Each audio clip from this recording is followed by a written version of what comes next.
हाँ जी दोस्तों, ये वो अमरूद तोड़े हैं तो अब उनकी पैकिंग हो रही है यहाँ पे। ये तो ये अब मार्केट में सप्लाई होंगे। ये इनकी तोड़ के पैकिंग वगैरह हो रही है इस वक्त। ये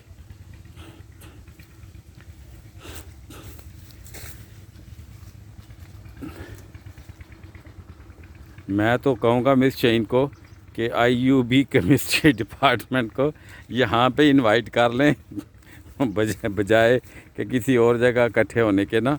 ये बड़ी ज़बरदस्त आउटिंग हो जाएगी यहाँ पे ना।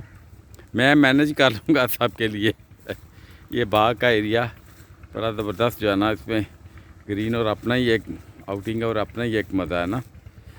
यहाँ पे सारा सिस्टम है, रहाइश वगैरह भी, ये वो हट बनी हुई हैं। तो ये मेरा अजीज़ है तो उसका ये सारा सेटअप ना। इसकी मदर जो है ना, वो मेरे ताया की बेटी है जो मेरा अजीज़ है। ये चलें मैं क्या आपको दिखा दूँ। शुक्रिया।